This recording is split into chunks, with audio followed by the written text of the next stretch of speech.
சிங்கப்பூரிலிருந்து ஆடம்பர கார்களை கடத்தி வந்து சந்தை விலையை விட 40 விழுக்காட்டிற்கும் குறைவாக விற்பனை செய்து வந்த கடத்தல் கும்பல் முறியடிக்கப்பட்டுள்ளது. ஜோஹர் பாரு வட்டாரத்தில் அரச மலேசிய சுங்கத்துறையின் கிளாந்தான் பிரிவு இந்த கடத்தலை வெற்றிகரமாக முறியடித்துள்ளது.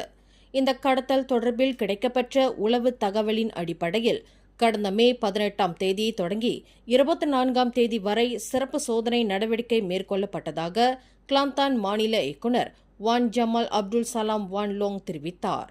இந்த சோதனை நடவடிக்கையின் வழி சிங்கப்பூரிலிருந்து கடத்தி வரப்பட்டவை என நம்பப்படும் 1.46 மில்லியன் ரிங்கெட் பெறுமானமுள்ள வாகனங்களை தாங்கள் பறிமுதல் செய்துள்ளதாகவும் இவற்றுக்கு செலுத்த வேண்டிய வரியானது 2.75 மில்லியன் ரிங்கெட் ஆகும் என்று அவர் விளக்கினார். மேலும் செய்திகளை தெரிந்து கொள்ள கீழே இருக்கும் பெல் பட்டனை அழுத்துங்கள். உங்கள் மகிழ்ச்சியை வெளிப்படுத்த லைக் மற்றும் ஷேர் செய்யுங்கள். தொடர்ந்து திசைகளோடு இணைந்திருக்க சப்ஸ்கிரைப் செய்யுங்கள்.